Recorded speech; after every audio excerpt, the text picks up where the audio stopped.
at the SBA have a specific mission to help people start, grow, and expand a business. And we do that in a lot of ways. We do that in our counseling services, our financial services, and our contracting services. The biggest thing happening with the SBA right now, in case you don't know, and this information you can get right from the Women's Business Outreach Center right there where you sign up at, is the PPP and the EIDL. These loans, the PPP, was put into place to help people with their payroll and with their overhead expenses. This is the third round of the PPP, and there's $130 billion left in the fund. Therefore, the House and the Senate got together and passed an extension because the sun set it on this June the 30th. Now they have extended it until August the 8th. I don't know if there's money left in, if they're going to extend it again or not. I'm not quite sure. But we do know that if you have a business and you were affected by COVID-19, meaning you were shut down, you had employees, you could not pay them, you could not pay the expenses if you had a brick and mortar, that this loan was designed, should I say, it's kind of like a loan grant. Basically, it turns into a loan if you don't ask to be forgiven. It's a grant if you ask to be forgiven. If the money is dispersed to you in 24 weeks after it's been dispersed, you don't ask that it be forgiven, it turns into a loan at the percentage of 1%. That's all you're paying on the outstanding balance of this loan is 1%. Now, you can do this loan. It's an online application. If you go to www.sba.gov, or you can go through the Business Outreach Center where you signed up for this, how to build a successful online business. It doesn't matter how you get this application. You get it, you complete it, you can submit it to any of your major banks. Every single bank practically knows about this. Throughout this country, we have 4,700 financial institutions processing these loans. That's a lot of people. So far, we've given out $518 billion to small businesses affected throughout the United States. So there's an SBA office in every single state.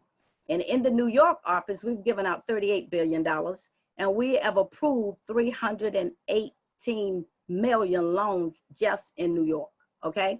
So if you're interested in any kind of finances for your business, I'm saying this first because we have a short leash of time to get this done. August the 8th is your date, okay? We also assist through our women's business centers doing these types of workshops that Jasmine is going to be doing for you today, how to build a successful online business. I've not heard her, but I certainly will be sitting here, bated breath, listening to her. She looked like she's going to do an excellent job. And we also have government contracting, and we can talk about that. That is in the book. If you want me to send a link, we have a resource guide where all this material is contained. I can send it to Lovely, and Lovely can shoot it out to every individual that's on this workshop with us today. If you have additional questions that you want to ask concerning our services, you can definitely get in touch with me. The name is, well, I'm in the book too, but my name is Elaine. The last name is hyphenated, it's Powell Bell Navis. And my telephone number, you can reach me at is 929-446-3952. And I deal with the Manhattan area. Anybody that has a business in Manhattan generally, would come through me. But I am doing this with the Women's Business Center, with Delia and with Lovely, because they are partners of the SBA. So we joint ventured together and thought that we would put this workshop on for you, because we're trying to do everything that we can to make you a success. That's what our job is at the SBA, is to make sure that you're successful at what you do. And the reason is because you are the backbone of this economy. If small businesses fail, this whole economy fails. So we don't want to have anything of that magnitude failing. So if we can get the businesses back up, we can get the schools back up, whatever we can get back up, then we can go back to normalcy. But, in the meantime, we know everybody needs help. So we're trying to provide that financial help for you. So I am going to see if I can send this link. I'm sending the whole book link to Lovely. And if she wants to put it on here, that would be just perfectly fine. to put that on. I will put my name.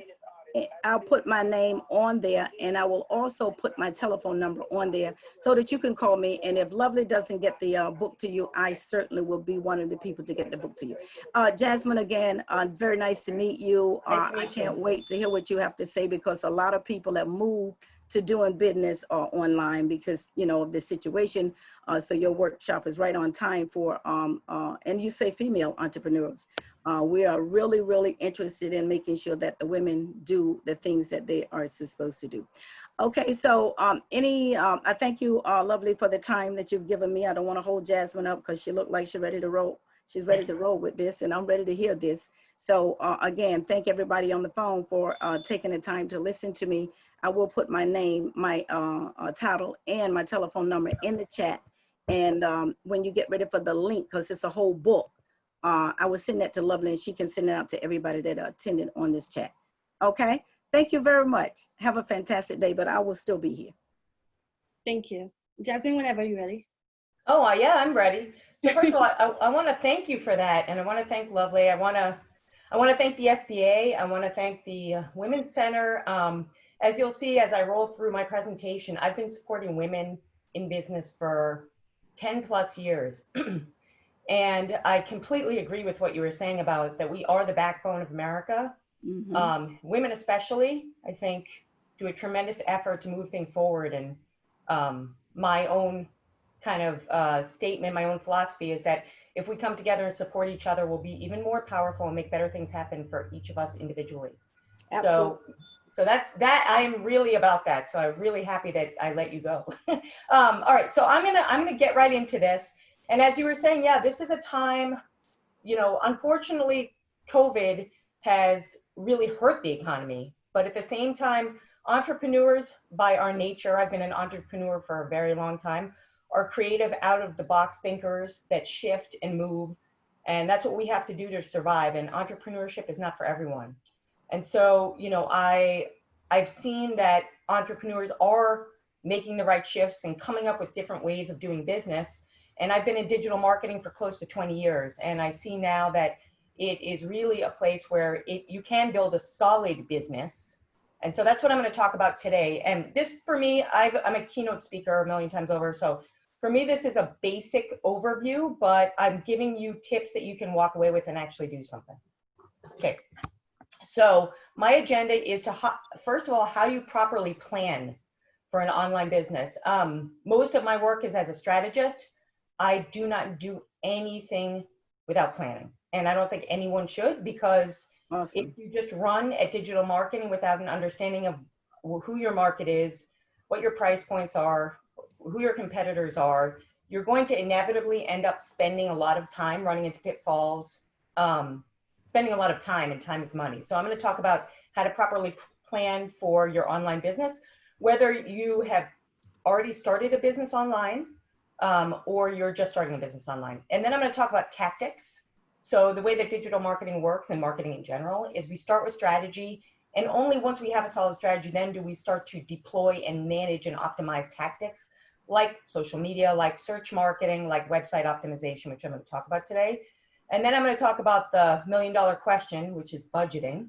And because I own an agency, a lot of my work is educating small business owners on why they actually need to have a budget, because a budget should not be scary. A budget, for me, is exciting because a budget can help you define what your profitability is. So I'm going to talk about that today. And then I'm going to just share with you some digital marketing tools that I use for my clients and just answer questions on those. So I'm going to jump right into this. And I thought I'd start with my own entrepreneurial story because, like I said, everybody's an entrepreneur. So my background, I started actually on Madison Avenue way back in the day in the world of traditional advertising and branding. And that was my first love, you know.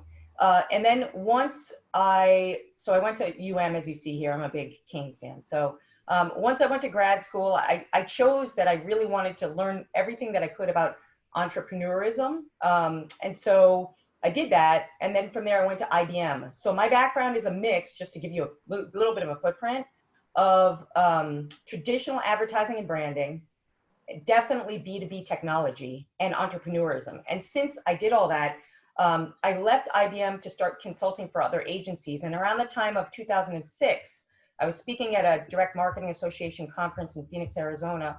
And I just had some people come up to me afterwards, and they were all small business owners. And the agency I was speaking for was all of their clients were Fortune 100 companies. So I was really managing, like Citibank was one of my major clients, for example.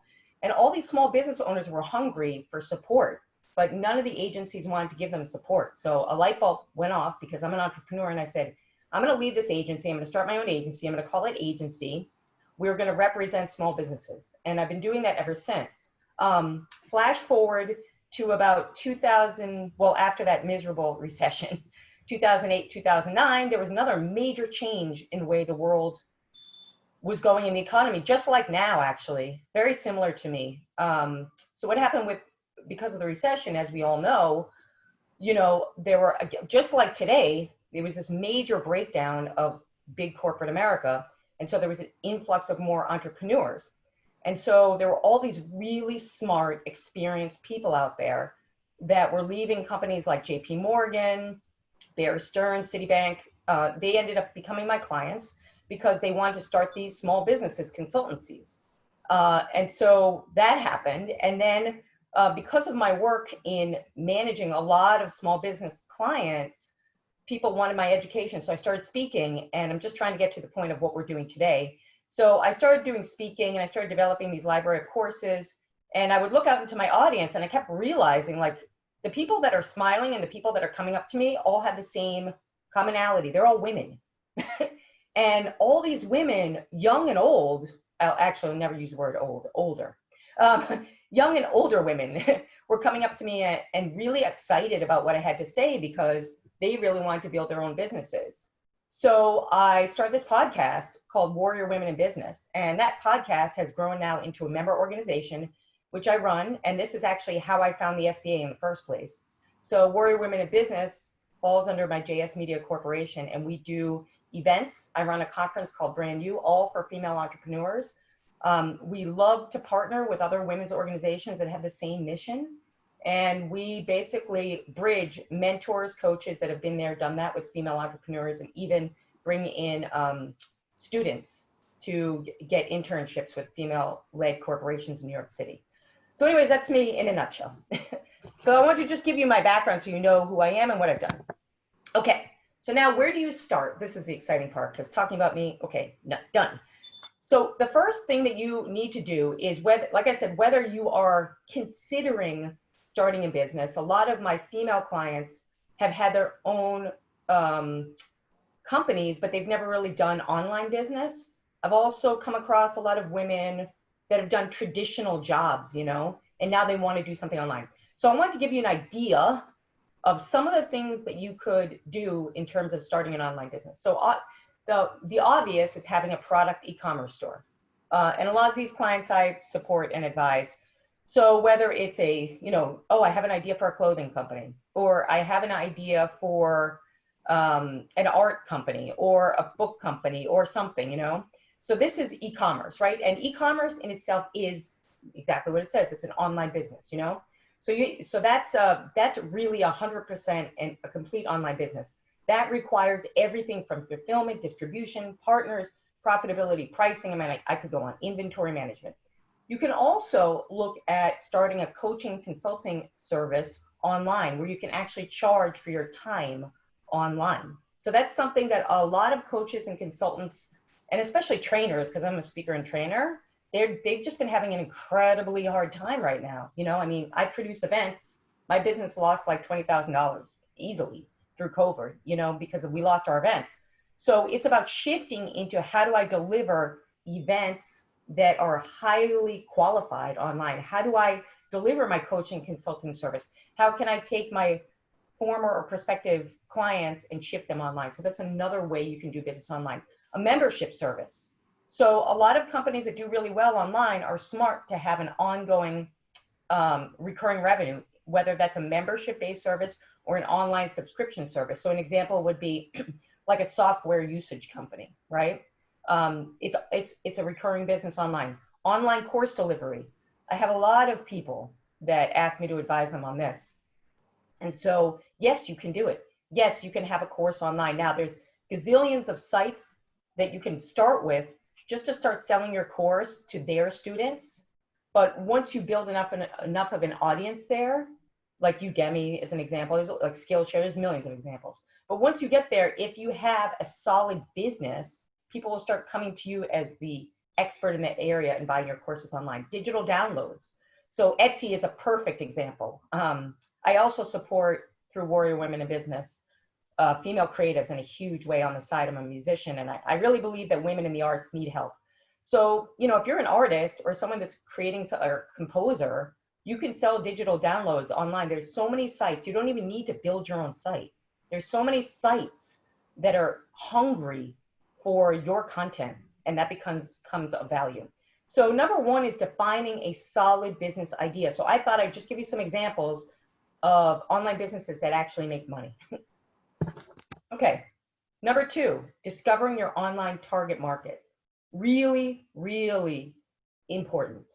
When I do digital strategy for clients, I spend most of my time here because this is number one. Do you know the size of your market, right? Do you know, is it local? Is it regional? Is it national? Do you know the gender? Do you know the age? Do you know their buying behaviors or lifestyle habits? Do you know their full demographics? Married, unmarried, household income?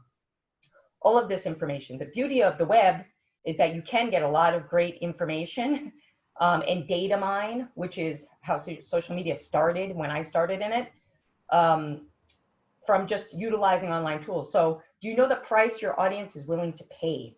That's really important. So looking at competitors, what are they charging if you're looking to get into an online subscription business? Is your product comparable, you know? And where does your audience hang out online? That's really important, because you could have, we always used to say in website marketing, you have the best website, but if nobody's going there and nobody hears about it, your investment means nothing. So you have to know where to reach them, how to reach them, who they are, what their tastes are, and it has to resonate with your brand. So then financial growth. So that if you're saying I want to start an online business, to me means you're starting a business. I don't really care if it's online. So it requires a financial plan.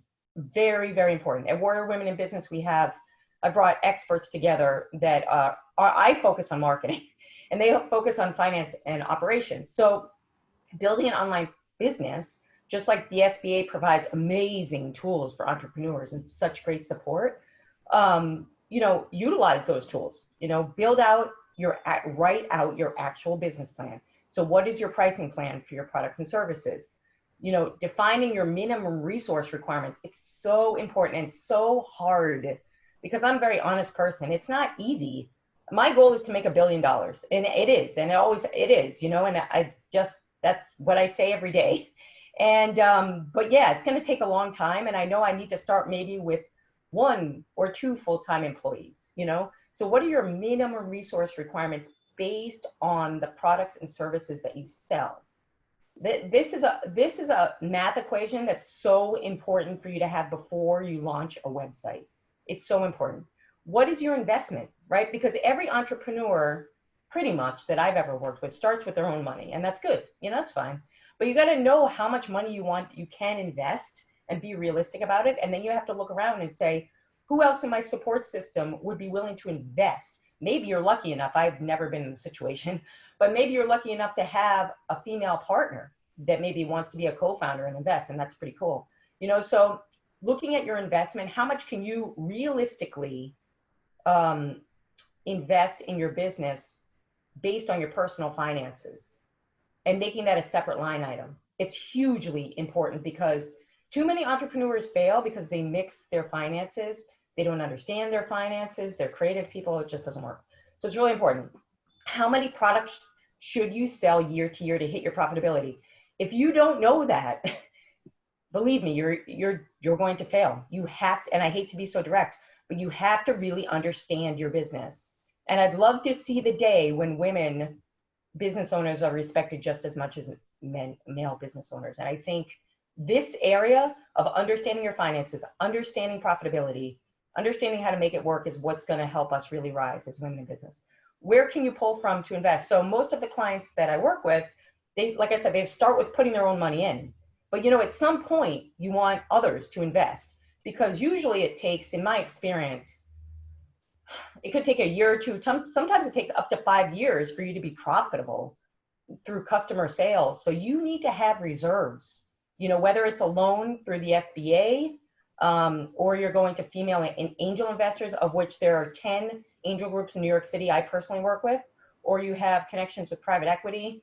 You got to have a business plan. Really, really important. Then you need to understand what the digital marketing landscape is. So I thought I would share this with you, because small business owners that aren't in digital marketing and don't have 20 years of experience like I do necessarily wouldn't know what this looks like. So I thought I'd try to explain it as simply as I can, just to help you guys get educated as you move forward. I mean, whether you do it yourself or you hire somebody. So this is the digital marketing trifecta. And I put this up here to show you that digital marketing is a process. It's a process, right? So it has a strategy, it has tactics, it's tied to goals, it's tied to a plan. And so all of these areas within this trifecta, they work together like a machine, like a process. A business doesn't exist without a process. So, when you think about these, you're going to hear about these different tactics. If you're not already doing them, I don't want to assume anything on this call. So you might hear about like paid search or SEO or retargeting or online PR or, website conversion, right? So these are different parts or different tactics that feed into digital marketing. So that's why having a plan and understanding what these are and what these do will help you understand how to budget. Because a lot of people, they just don't understand how to budget, because I think they don't understand the components of digital marketing. It's like a car. If you don't understand the price of the parts, you're not going to really understand an estimate. And that's how I look at digital marketing and budgeting and delivery and implementation, is really understanding the cost and value of these things. So as you see on the right here, I'm going to try to move this little dude. I don't even know if I can do it here. Okay, here we go. So if you look over on the right here, so earned traffic. Let's just talk about traffic, right? When people have such a misconception, at least the people I've come across in my days in digital marketing, on earned traffic. So earned traffic really means that you are doing what you need in an organic way in content marketing and search engine optimization and online PR to get people to come to your conversion point. Your conversion point, just for simple language here, is where you drive traffic online to drive a sale. So some people drive a sale through their website. Some people have a Facebook shop. Some people are have an Etsy shop. Some people are just selling on Amazon. So wherever it is your landing page, your point of conversion, where you're driving that sale, earned is really how you're doing that in an organic way. Owned is the properties that you own. So you want to think about what you do online is like, so everything that when I think about digital marketing, I think about IP. I think about, your value and ownership. So your website has a value, your domain name has a value, your brand has a value. Obviously your products and services have a value.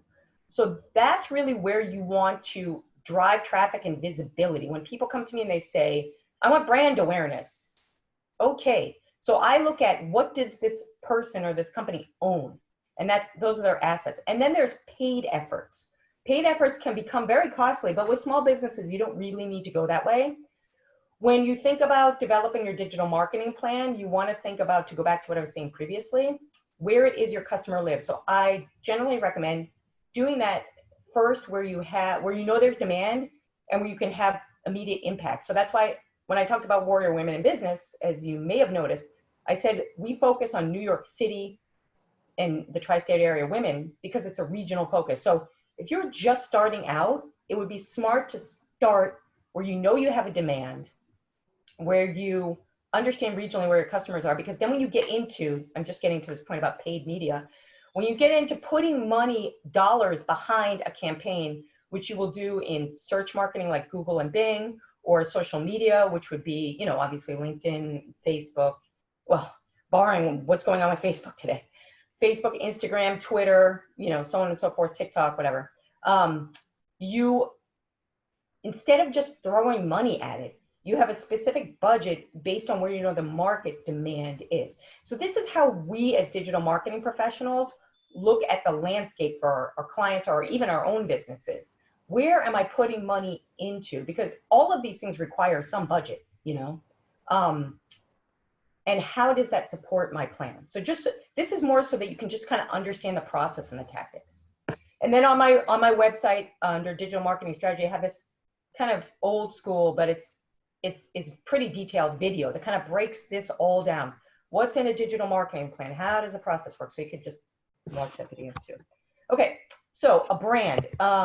So most of my work on the keynote speaking, and I'm an author, is all around this personal branding and branding. And why?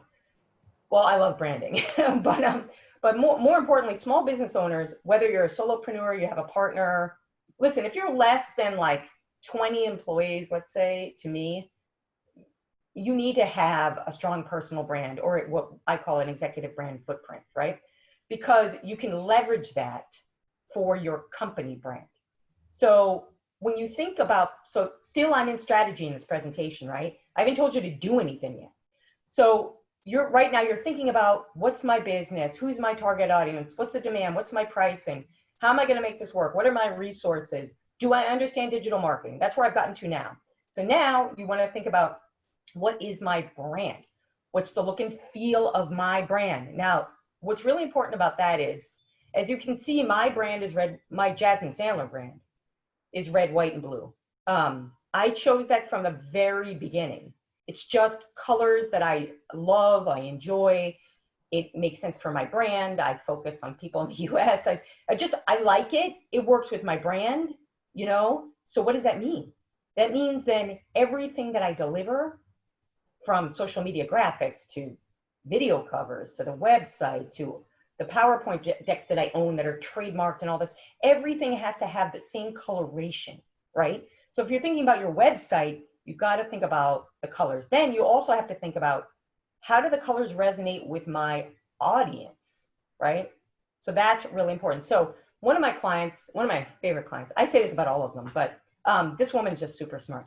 So Mary Wallace-Yench, just a quick story. So she is a coach to older women in business, and her background is as a COO. So she's pretty much an operations expert, and she does coaching training. She holds small, very inspiring, innovative groups through taking women through really thinking through their business from an operations standpoint. So she's been a speaker at a few of my events in my conference. And when she wanted to go off on her own and start her own business, we really thought through, not only what does she represent as a brand, right? But who's her audience? So we thought through, when we were thinking about the colors, right? As you can see here, we did styling for her, we did photography for her, we did her brand, we did everything. That's all in the brand. It's not just a logo. It's the voice, it's the communication, it's the style, it's everything, you know? We had to think through, what's going to resonate with her audience, and what does she feel good about, and what can she own? So art is an intangible, and it's subjective. However, it's something you really need to think through, because once you define that, and also further your messaging behind that, that's what you're going to need to take forward throughout all your digital marketing. So many people, when they don't know digital marketing, or they're just trying to make it work, they'll run into the problem of just throwing things out there. And I mean, I get it, you know, but when you put things out there for your brand, you should always be thinking, how is it supporting my brand promise? Now, I own 4 brands because I also manage my band. So all of them have their own brand. All of them have their own audience, you know, and same with my clients, right? And the people I come across. So you really want to think about that. So if you're not doing personal branding today, or you're doing it and maybe you're not seeing how it's supporting your business, I'd like you to really think about it. You could literally, all of my books I've written on Amazon.com, you can get for free if you want them. They're in what's called the Amazon Prime Library, and they're all on this subject. So I have a ton of information on this subject, and it's really important because a lot of small business owners just don't have the resources of people and employees, and so they have to rely on their brand. It's really important.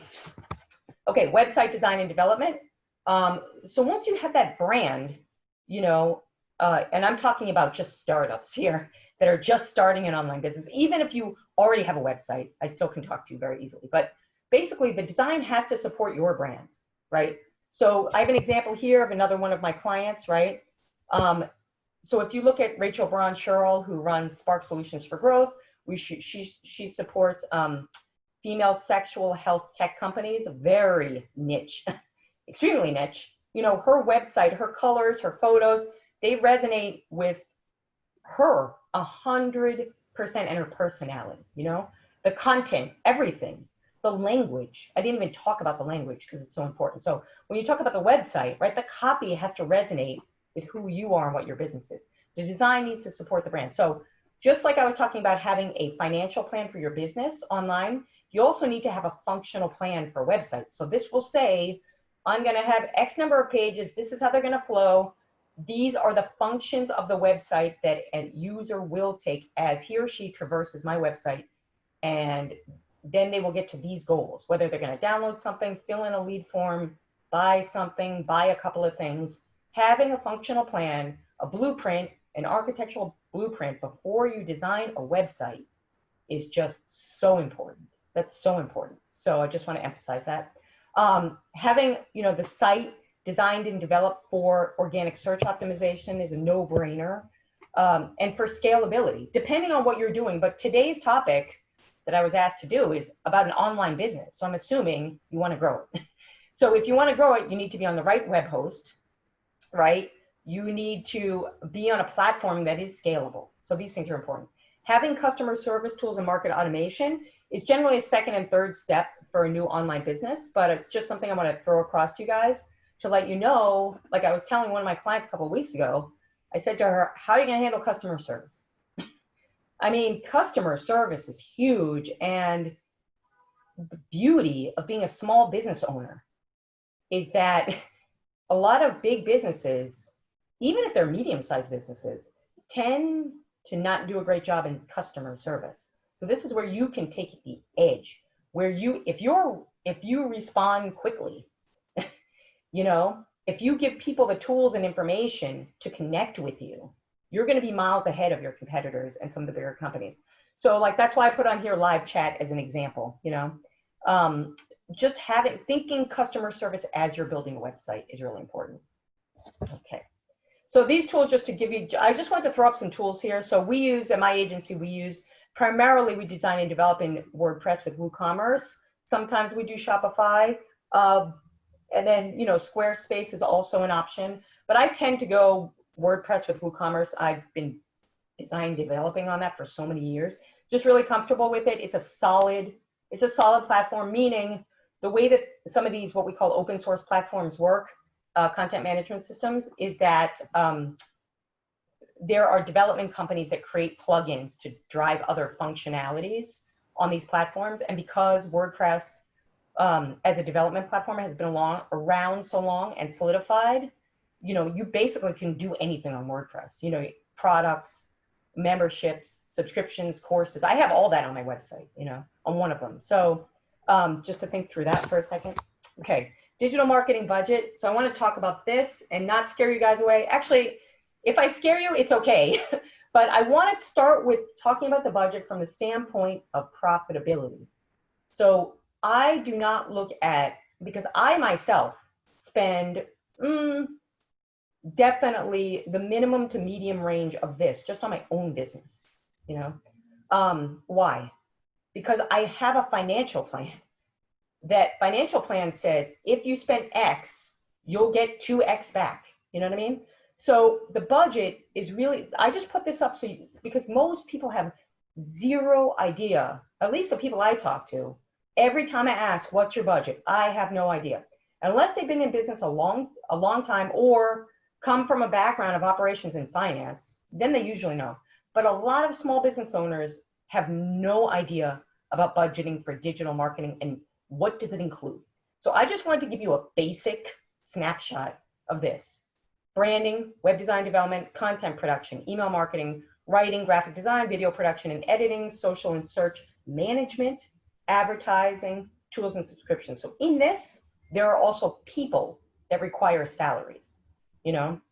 So this is if you want to do it right. This is if you really say, I want to build an online business. Then if you're going to spend 60K a year, are you going to make back 120K a year? You know what I mean? And this is just like, I am not the finance expert. I have people on my team that do that, but I'm just giving you the basics, you know, to start thinking about.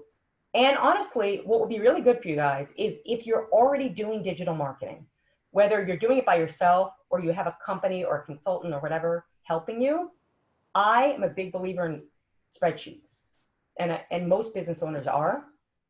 I think today a good homework for you guys is to take out a spreadsheet if you haven't already and write out currently, what am I spending in digital marketing? Yesterday I had a call with a guy, hopefully he's going to hire me because it's a really great company. And I started to kind of dig through with him in terms of what is this, he's got like 10 people. I said, what is your company spending? And he's like, well, we're doing some SEM. Oh, we just started. I don't know.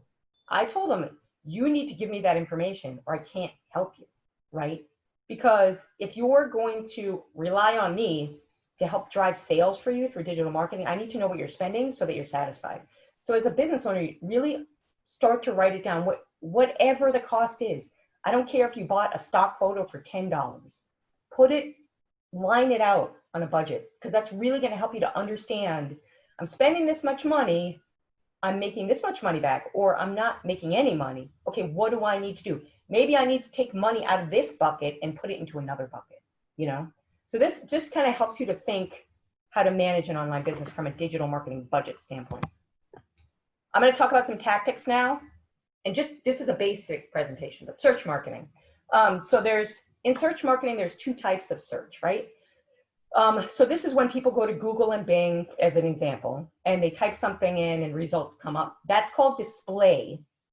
When you go and you do that and you go to a website and then you notice, like my mom always says, why do these websites keep popping up? She's so cute. On other websites, I said, well, that's called retargeting, because basically what they're doing is they're capturing your data and then they're continuing to serve you an ad until you take an action, if whomever is managing search right.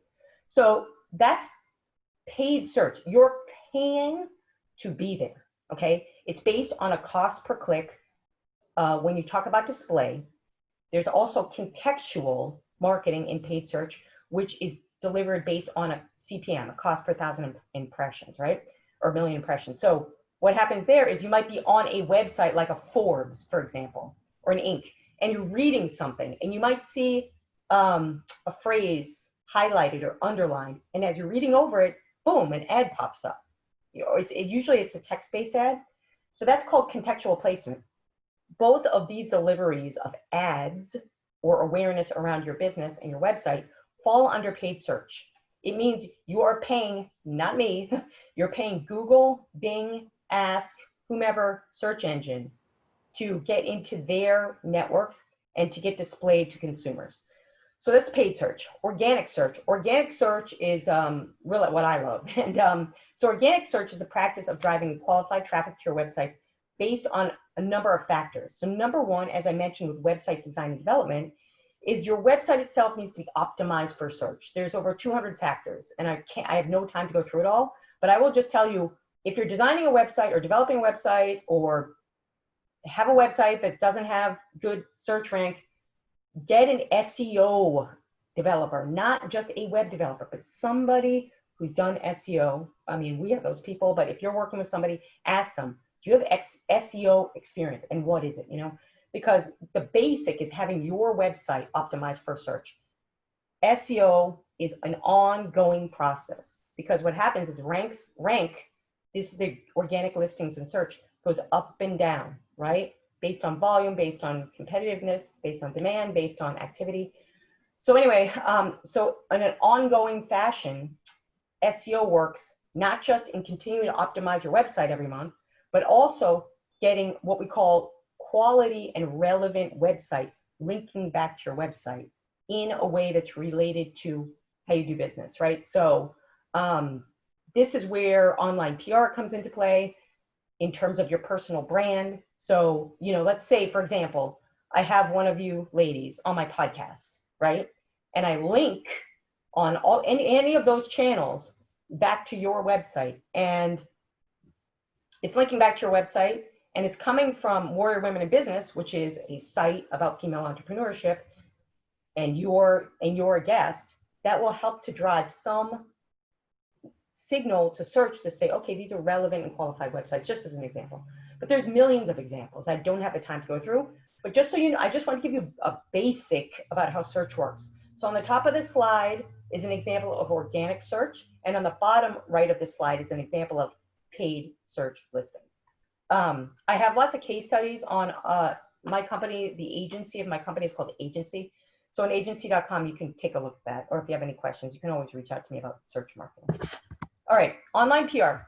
This is a tactic to enable coverage of a small business brand online, right? So to me, this I've been doing for a long time, and this can fall either into, remember the trifecta, either the search SEO bucket, or sometimes agencies put this in the SMM social media bucket. Doesn't really matter what they sell it as. It's a tactic to enable coverage of a person or brand online. So in the work that I do in executive social branding, you know, I look to get my clients into targeted blogs, podcasts, speaking engagements, publications that are related to what they're selling. You know what I mean? So this is a very important way to rise above the crowd, because that's the big problem, right? If everybody wants to start an online business at the same time, you're either going to be spending a lot of money in paid media, or you're going to start to get some really good press, or both, and you should have both. So that's what this is about. Social media defined. I want to just get into social media. I don't know how much time I have left right now. Lovely. Can you tell me where I'm at on time? You're on time, and also if you have time to do some Q&A at the end, it'll be great also. Yeah, just can you tell me what time it is, because I don't have It's a clock. 12:43. Okay, all right, great. Thank you so much. Okay, so social media, right? So again, this is a very summary presentation, so I can't go deep, but I'm going to give you guys some things that you can use. So social media is really about creating a community, being involved in communities. It's about using the social networks to develop a presence within a community, or own a community, to drive viral purchasing behavior. And for female entrepreneurs, a big piece of this is their social brand. Now, you might say to me, hey, I don't want to be the spokesperson for my business, and that's okay too. So a lot of small business owners will have someone else, or that will have it develop their brand in such a way that there's a human element to it. So, but the point is the brand in some way, shape, or form has to be a part of a community, and leading a community based on topic interest, based on nurturing. This is very important. Okay, so the keys, if you are going to create a social brand from an individual standpoint, number one is to create and deliver thought leadership. It really doesn't matter whether you're selling shoes, or you're selling digital marketing services, or you're a business coach. At the end of the day, you need to continue to deliver what your brand promises to your customers. That's it. You have to remain authentic. And that word is overused so many times, but it is true. It is true, because the thing is consumers, clients in my case, are smart people. So they're going to research everything, right? I mean, most of how business happens online starts, and marketing in general starts with research, right? So you want to, as you start to set your footprint in digital marketing, you want to have an authentic brand over and over again, and continue to create, deliver education and value. You want to align with target communities. The way to do that is for you to find out who they are. So this to me is a perfect example. The reason I even found these guys is because I have a temporary office in Florida. The reason why is because I connected with the SBA Women's Center in Jacksonville. And we were planning to do some great things in 2020, and then COVID happened. But I reached out to them because I saw that they were very mission driven about supporting female entrepreneurs. And I have a residence down there, and I was like, oh, I'm going to open up another office down here. So they were the first people that I went to, because it's directly aligned. So you want to think about, who is it that you are selling to, and who else is selling or providing resources and support to those audiences.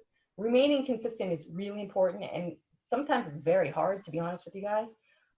Remaining consistent in your content, remaining consistent in your frequency. So a big question I always get asked is, how often should I post in social media? I get that question all the time, and I always say, if you're doing it on your own, it's however often you are comfortable with and that you can commit to. Number one, because if you're trying to build a brand, then you're expecting that other people are going to be expecting that brand to happen. So you need to be there. And you also need to nurture and manage your ecosystem. So who it is you're connecting with. Then you need to obviously commit to owning this brand and style. Now, I mean everything. So somebody messages you, get back to them. Somebody provides a negative comment. That's fine. That's what happens in social media every single second. So you got to decide, how are you going to respond to that? Are you going to take that offline, right? Or are you going to not let that affect you? So when you talk about social branding, all of these things come into play and you need to own that. So how you build this community is building a focus to finding qualified partners, customer sets, and influencers, and then nurturing them, right? So when you start, again, this is all about first starting out, right? For starting out, you need to find out who's already out there that could become a referral partner of mine. And a lot of times when I do LinkedIn training, I have my clients look at who they already know, who they've already done business with. That should be your that's low-hanging fruit, right? So that's a good thing to do. And then leaders of communities where your customer lives, right? So literally, location-wise, who's doing things in a specific community? Because aligning with those leaders can help you, whether that's a Facebook group, a LinkedIn group, it's important. Looking at the trade and industry media, very important when I mentioned online PR, right? You want to start to follow journalists that matter, influencers, podcasters that matter. Because at the end of the day, you want to get in their wheelhouse, or not their wheelhouse, but within their conversations. And then obviously your customers or client base. So in this, I'm talking about how do you start when you don't really have a community. And these are some of the ways that you can start. A couple of notes here on tactics. So LinkedIn, I could talk about it all day, or you could just get my book for free. But your LinkedIn profile is your footprint, right? So a lot of small business owners actually, when they're really just starting out, they don't even have anything. And I say to them, well, do you have a LinkedIn profile? Yes. Okay. Let's develop that out, because that could be your calling card. This is how you might be able to just initially start your business. So you want to design this around a strong position. What I mean here is the position that you commit to and the position that you promise back to your customers. Again, when I talk about branding and I'm talking about individual or CEO branding, I'm talking about looking at yourself as a brand of value. So it needs to be around a strong position, right? It needs to be current. Everything, obviously, from the headshot down to the whole profile. And it really needs to be branded in such a way that's going to support your business. So I'm going to give you a quick example of a former client. So this is Whitney Farber, really smart lady in real estate. And essentially, in the real estate industry in New York, where I live, in Manhattan, there's something like, at the time that I did this project, there was something like 35,000 residential real estate salespeople in Manhattan alone. So she's one of them. So she needed to build a brand that made her stand out, but also supported her areas of expertise. So what we did is we designed her brand really around her background in finance. So she had a strong understanding of the investment of real estate. So when she worked with clients, she really focused on clients that were coming to the US, coming to New York from places like Brazil, Russia, China, where a lot of the money in the last few years, well, especially since 2008, has come into New York City in terms of real estate acquisitions. So we really, really focused on that. And I said, Whitney, we're going to build a brand around that. And then I want you to look at who you already have in your LinkedIn network and start to segment, just like you would with any marketing, segment those people into buckets in terms of customers, current customers, past customers, prospects, maybe people of influence, like maybe people that are editors of The Real Deal, for example, and start to develop these relationships. When it comes to social media marketing as an individual, it really, at least for me, is truly about building relationships over time and being consistent, you know, and continuing to support that brand story. So the hard part, because it's not easy, the hard part is making the choice, right? Making the choice on where you want to focus. Because once you make that choice, then that's the path you're going to go down. This is a quick story. Twitter, so Twitter is highly active. Anybody in B2B, Twitter and LinkedIn are usually their top social media channels. But, Twitter for me and clients that I work with is very useful both from B2B to B2C, business to business and business to consumer, because this is where activity is happening. It's a micro blogging network. That's what it is, right? You only have 280 characters. You have to say things quickly. You have to interact. So this is where you're going to find what's trending online. So I'll just start with that. So if you make it a habit of even going to Twitter once a day, if you're doing this on your own and you're doing it like, organically, seeing what's trending and how your business maybe supports something that's trending in an authentic way. I always say that, right? Because this is where the media is going to find their next story. This is where real-time engagement happens, There's things called tweet chats, if you're not familiar with them, that happen in every single industry. This is where companies will initiate a tweet chat about a topic. You could initiate a tweet chat. Again, it's all about commitment. So I don't initiate tweet chats. I just don't have the time, but I am engaged with a lot of tweet chats in my digital marketing industry. This is how I connect with my peers, because many times over, my business comes from relationships with peers in my own industry. So don't forget about that, because it's really important for LinkedIn, for Twitter, and Facebook as well. Instagram is a great branding tool. It's also a great sales tool, especially for small consumer brands, and also for if you're, in the event business. So it's a branding tool. It's about you. It's about your business. It's about understanding hashtags as discovery, as keywords. For me, it's very simple. I look at it as SEO. Okay, are the hashtags I'm using in Instagram part of my SEO plan, right? To me, it's very consistent. So it's about how you brand, again, to go back to my web design example, what are the colors you're going to use? What's your messaging? What's your content? What do your clients love? So look at other Instagram profiles of other related companies and see forget about the numbers. Look at how people are engaging with the content, and is it real engagement?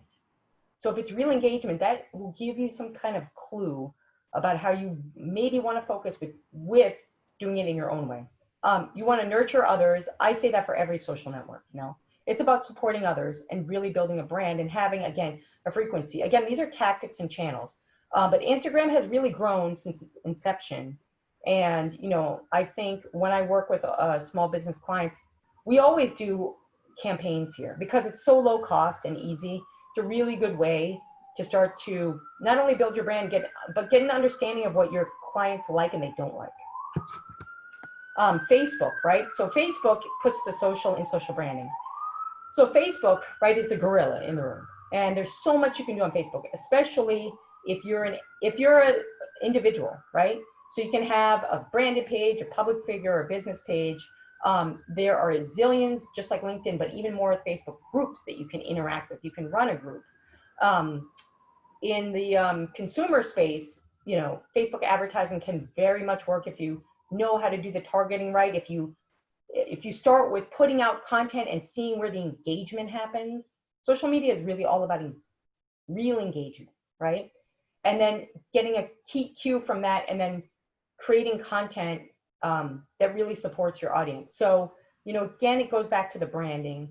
But the beauty of Facebook, I think, is that it is the most social conversation that happens. And so if you are in any way serving an audience that is communicative, like my Warrior Women in Business audience, for example, they're going to expect that you're there, and you need to nurture and support them. You need to engage.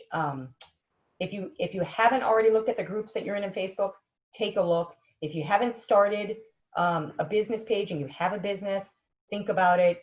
With Facebook, as a very simple way to get started as an online business, you can set up a store Shopify is a partner of Facebook, so you can set up a store, you can sell products, you can sell services. There's just so much you can do.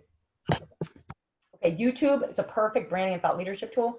A lot of people don't consider YouTube as a social network, but it very much is.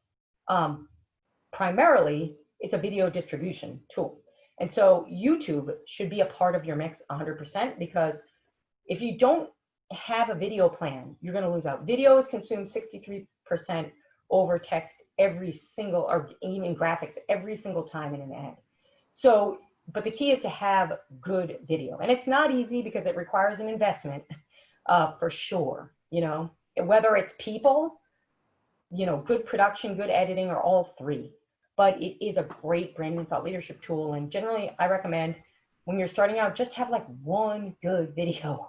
You know, just start with one good video that you can use on your website. If you're really tapped out for money, just starting with one good produced video of you, or maybe a spokesperson for your company, talking about, you know, whatever it is about your business that's going to start to show people what your brand is. You know, I'm just talking about the basics, because over time, YouTube can be a fantastic thought leadership tool.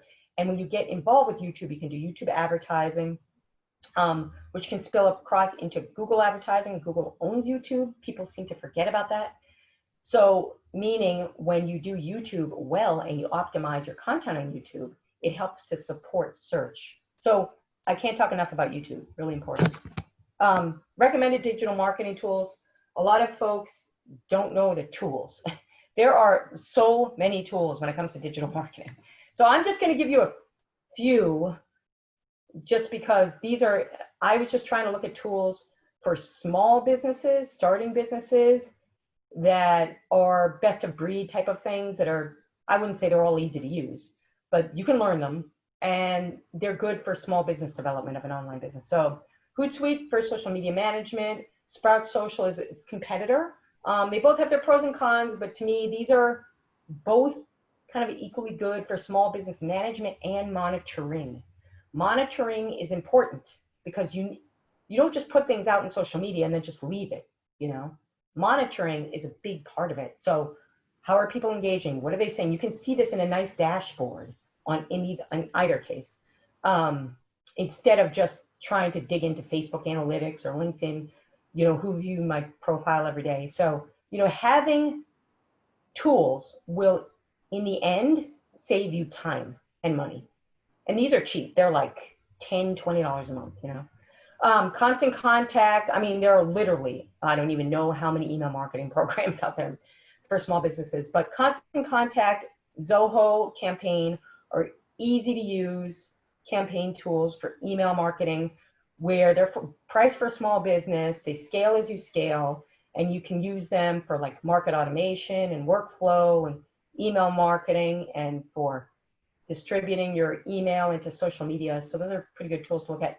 Canva and Visually, I mean, I just didn't have enough room to give you all the tools, but Canva is for creating designs for social media. You can even create videos in there. I mean, basic stuff.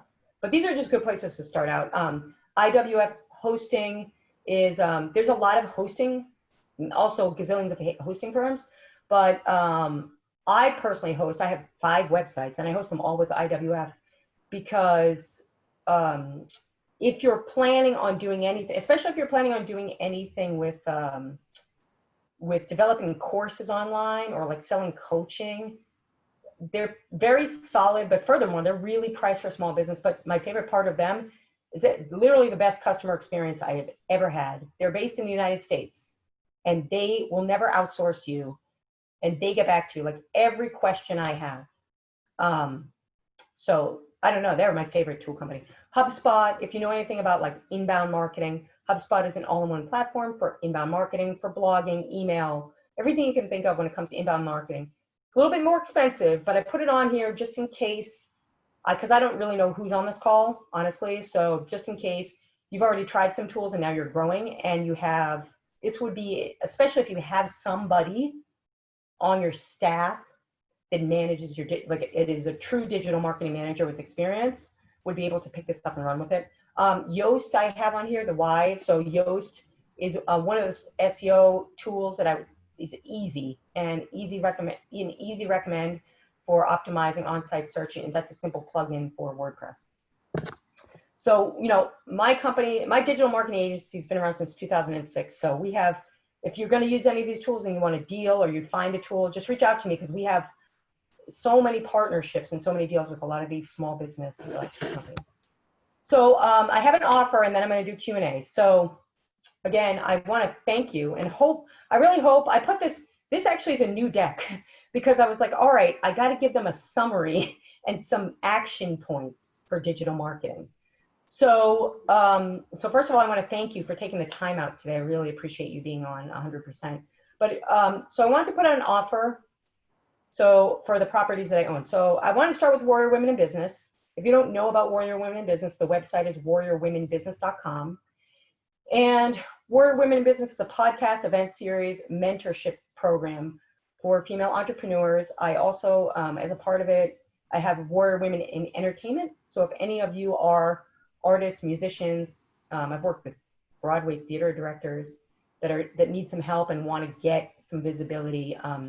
Warrior Women in Entertainment provides an opportunity for artists to perform to this audience. So it's pretty cool. So there's a membership there, 15% off the membership. It's already it's a low cost, and that gives you free access into like most of the things that we do. Digital marketing coaching, and this is primarily if you are in a space where you need an advisor and you need a coach because you're grappling around a project. It could be your website. It could be your social media. It could be your search marketing. It could be your brand. If you said, I really need help, I try to be as efficient as possible, you know, with people. So I offer everything from a half hour up to monthly retainers. So digital marketing courses. So I have multiple courses that you can take. They're fully interactive. I do group coaching through them on courses.jasminesandler.com. And then lastly, my agency, which is an agency under JS Media, we're a small team, and I scale up as I need. But if you really need a team to do professional services, and you don't want to go to a Fiverr, you don't want to go to an Upwork, and you want my help, and I will be the person that you deal with, and my team will do the execution. I will help you out. Anything, web design, web development, SEO, paid search, social media. You won't have to deal with someone that you can't get in touch with, you know. So so that's that. And then so yeah, I wanted to take the time. Hopefully I have the time. I'm trying to speak fast. I don't have a clock in front of me, but I'd be thrilled to take your questions at this time. And thank you. Okay, anybody who have any question, I will be unmuting. So let's just do it one by one. So you could also unmute yourself if you have any questions. Lovely. This is Elaine. Jasmine, do you hear me? I can hear you. Yes. Hi. As I was reading some of the chats that was going through, someone was asking the possibility of obtaining a copy of your PowerPoint presentation. Are you going to be sharing that with Bob? Yes. What I'm going to do is I will put this up on a link, and I will send it to you. That's no problem. After. That's easy. Mm-hmm. You can send it directly to me. I put my email in the chat. All right. Okay. The Elaine at the SBA. All right. You could. You know what? If you could, I'm not even touching the computer. Very superstitious. So if you can email me. Also, my email is jasmine@jasminesandler.com. Anybody can email me. Okay, it's not a problem. I just wanted to make sure that I think. Yeah, I'll send the link. That's easy. No problem. A lot of people ask for that. I thought you did a great job with this presentation. I enjoyed it. I have to say that. I have a question. Someone has a question. Yes, you use the term SEO frequently, and can you tell me what that means? Sure. SEO is search engine optimization. So it is the marketing practice of optimizing a website using organic search tactics. Thank you. You're welcome. Hi, I have a question. Hi. Can you hear me? Okay. As far as the branding go, I know you said that you should brand each part of your business. Is it important to separate each of it as well on social media? Like part, like for, I do fashion. So I have Okay. Purple Keys and I have Modesty and I have my organization ones. Should each of those have their own page? So if they are separate entities with separate revenue buckets, then yes. If they are just products and services under one brand, then they become product and services Okay. under a page. Do you know what I mean? I don't know your business, but that's my answer. Okay. Thank you. You're well. You can. If it's fashion, Warrior Woman Business loves fashion, so please send your website over. Love to take a look. Okay. Thank you. I have a question, Jasmine. Sure. Oh, good. I can see somebody. How are you? I'm good. Everybody else is just a word. So hi. So because of the pandemic, I did get, laid off, and I decided to create my own business. I've been an executive administrator now for 28 years. I work with CEOs my entire career. So I've decided to do it, online. And my question would be, I'm working right now on my branding, right? And you talked about branding being really important, choosing the colors, making sure that everything is concise and it represents me, right? So I'm outgoing, I'm very sassy. So, my colors are going to probably be like, like a princess color. That's just me, like, like a soft rose and, gold. And so my question to you is, once I get my branding set, right? What platform should I start? Should I start, should I start a web page first? Should I start, Facebook, messaging out in Facebook? Should I start, like, what would be for me trying to get clients, together, my first or second client? What would be the first thing I should go out and like introduce myself? Yeah. Well, if you're going to introduce yourself, you need to have them to go somewhere. So you need to decide what that somewhere is, and that is based on what your budget is and your timeline. So if you want to do a website correctly, Yeah. and it's going to look good, Yeah. your minimum time frame, minimum is 3 weeks. That's a minimum agile process. Your minimum cost for a professional website, our personal brand websites, the minimum we do is $1,500, right? If you want it done right. And I'm just saying, so that's number one. You have to decide, am I going to invest in this? Do I have the time? Okay. If you say no, that's okay too, So if you say no, then I would say you pick a profile channel where your inherent audience lives. So if you, which you're really in B2B, you're selling SEO. So that falls into all the work I do around LinkedIn, right? So I would say if you just want to start really small, you want to look at your LinkedIn profile and build that up, in terms of design, in terms of optimization. And then you want to have a plan for reaching out to those people within your LinkedIn network with specific messaging. Does that help? Yes, thank you very much. Good. I'd love to see your work, honestly. Thank I you. think you're like, I don't know, 20 assistants. Oh, have you really? Yeah, they drive me nuts. But anyway, so. Well, interesting enough, I'm actually going to change my my title. Okay. Executive administrator is going to be office. It's going to be office business manager, because my goal is to help streamline businesses for the people that I work for. So I like it. Catherine had a question. She had her hand up. Hi, Catherine. Hi. I was just wondering if you recommend Toastmasters or, people just really starting out, and Facebook ads. What would be a reasonable portion of money? Say you had 2,000 to put into business. If you put 300 into Facebook ads, it depends on what your product would sell and recoup. I mean, I'm not a finance person at all, but I've been hearing that you have to put some money in, like you were saying, 1,500 for a website. Yeah. But also making those contacts work. Toastmasters is online a lot now, so people could really almost go all over Manhattan without leaving their home. And in certain fields, some are more geared toward interests, or with like meetup groups or something. Well, I'm sorry, what is your business? Well, I'm at a point, I have a blog. I feel like I'm 20 years ahead. I've been trying to help people get ready for like the elder years or for difficulty in relationships. Nobody thinks they're ever going to have a problem in relationships or a divorce or custody or any of that. So I have some really important, you know, I'll maybe call you separately, but I'm just thinking it's helped me to be in Toastmasters, to be on Facebook, to have a blog. I'm not making a lot of money right now. So do you consult for other women? Is that what you do? I've never charged. It's like life Okay. is so difficult, right, for so many people. But now I realize people would pay me a pretty good amount So of money. here's what I would like you to do. If you wouldn't mind, email me offline.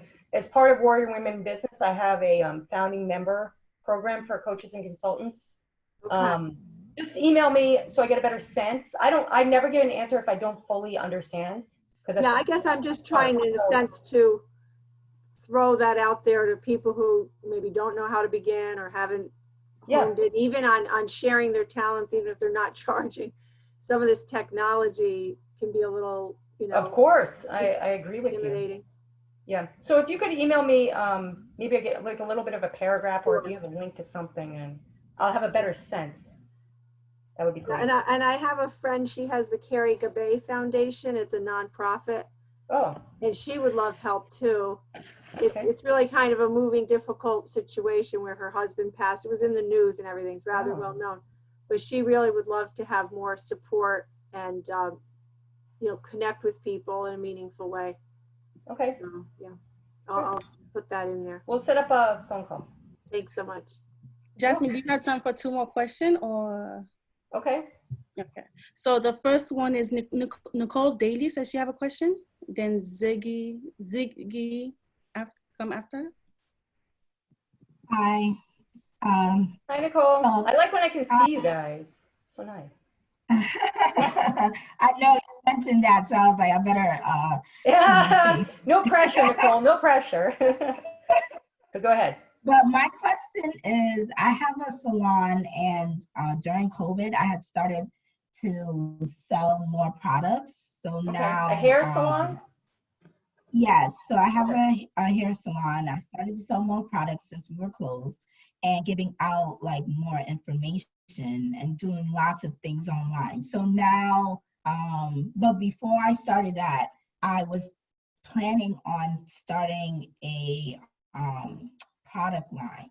So I wanted to make shampoos, conditioners, and styling products. And now I'm like, okay, I'm selling other people's products because of COVID, and I really wasn't able to really like develop it 100%. But my question is, should I brand it as one entity, or should I create something totally separate and work on 2 different projects? So now that I see that there's a market for products, selling products to my clients and all that stuff, I wanted to I have a website, and I'm selling products from there, but I was thinking of doing it more.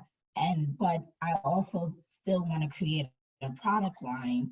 So I'm thinking, what would be the best way to go about it as a branding? Yeah. Well, I mean, the product line, if it's a product line that you're developing, it should go under your brand, you know? So that's number one. But I don't know anything about the product line, but it's from a branding perspective, if you're going to own it, you know, and it's a product, you need to look, you should, besides talking to me, you should definitely talk with a lawyer, 100%. Right. That one. I work with trademark lawyers, IP lawyers all the time. That would be good. You could even get some information from them. That would be helpful from that side of the fence, you know. But from a branding perspective, yes, I would say that it just becomes another product under your business that you're building, Okay. you know. And if you want to brand it in terms of a name, something else, you know what I mean? That's fine, but it can roll up to your company. You know what I mean? It's just to me, it just sounds like a brand of the company, like a division of a company or a product of a company, and it will carry its own line. Like Coca-Cola has 350 brands, right? But they still own it, and each of those brands has a specific name and a specific line and specific profit and loss, specific trademarks. So that's a proper way to do it. What's the Okay. what can I ask you? What's special about the product? Well, I've created something and I'm still trying to critique it, but it's like it's a mask, it's a hair mask. And what it does is for curlier hair, and it makes the hair more manageable and stops it from shedding. And so I usually do it in the salon, but when COVID happened and we all had to close, I just started to sell like all types of products. I was doing lots of research for my clients because they're like, well, what do I do with my hair? I don't know what to do. And I couldn't get anything to like ship the stuff that I was making. So I just had to send them to other people. And so, I like became an expert on products. And so now people just want to buy products online, like as opposed to me creating something. But now I'm like, maybe I can do both, but I'm like, would that conflict with the brand? I don't know. This is my first time trying to do something like this. Yeah, well, but you're talking about developing a product. You know what I mean? That's why I say talk to a trademark lawyer. I have a few if you want any recommendations. And I think that's that's really important. Definitely. There's a movie. If you email me, I'll send it to you. It's driving me insane right now, and I just watched it like a month ago about this woman. The true story. Do you know what I'm talking about? This woman who it was like based in the South in 1930 or 40. So there's a woman who has a hair product line, and this woman works for her, and she's a slave, and she says, oh, you'll never develop this line. And then she develops it and becomes famous. And the woman is awesome. She's in all these films, and my boyfriend always says, that's your favorite person. I'm like, this woman is. He is like the coolest person. I want That's based on a true story. Yeah, honestly, I cried. It was the best entrepreneurial film I've ever watched. And it's based on a hair product, just exactly what you're talking about. I don't know the name of it. Madam C.J. Walker. Is that what it is? Oh, thank you. It was so good, right? Oh my God. I love that movie. So anyway, you just remind me of that. I'll write that down. Oh, so wonderful. Anyway, sorry about that, but that's what you remind me of. No, that was good. Thank you. Yeah. So anyways, that's what you need to do. Protect it first, figure it out. But, okay. Yeah. Okay. Last person is Zig. I'm sorry. Just one quick. Yeah, so go ahead. As far as selling other people's products online, yeah. Do you think that's like okay for me to do that? Yeah, so I'll just tell you, so my podcast, episode 24, I can't remember. Okay. I did a podcast on, that episode was on how to look good on Zoom. Today my hair is a mess, but anyway, so I had a makeup artist. Her name is Devana, I can't remember. But anyway, so she sells a line that's not hers. And that's how she's been able to stay afloat. So she's not branding it as hers at all. She's just continuing to sell it online under her brand, under her website. She's not like you. She's not going to develop her own line. She's just like a makeup artist. But I think it's fine. Like you're a hair salon. I would expect to buy Biolage or whatever the hell when I walk in your hair salon. Right. Yeah. I don't know why I thought of that, but So yeah. No, we sell that too. I love Biolage. It's awesome. So anyway, yeah, it's good. So I don't think there's a problem with that. That's your salon. I mean. Okay. Yeah. All right. Thank you. You're welcome. Last person, Ziggy Go. Hi, thank you. I just wanted to say I really liked your presentation. I did screenshot some of your slides. I need them. Good. I'm a photographer, but I am also a creative. I've been freelancing since I was 16.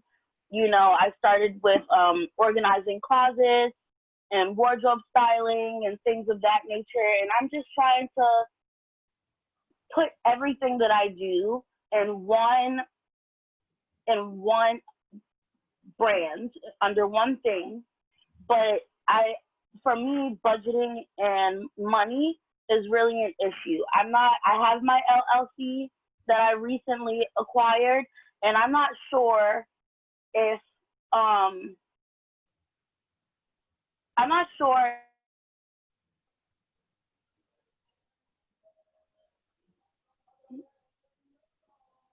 I think she cut out. I think her connection went off. Yes. Yes. So Not really. I see things popping, like colors It's the- popping in your toolbar. yeah, it's the chat. So I Oh. think the connection went off. I'll email her Yeah, that's fine. and yeah, just give her your information and she could send you her question. Sure. to your Yeah, that's no email. problem. All right. So thank you everyone for joining us today. And if you have any questions for your business, please email Jasmine at jasminesandler.com. And also if you have any question for BARC WBC, just email us at wbc@barcnet.org. And yeah, thank you for joining. And Jasmine, thank you so much Oh, you're for welcome. hosting this presentation. Yeah, I'd love to continue to help the SBA and all your efforts. So thank you. Thank you. All right, everyone, have a good day. All right. Take care, everybody. Thank you, lovely. It's Elaine. Hi, Elaine. Thank you. Thank you, Jasmine. Have a fantastic day. Thanks.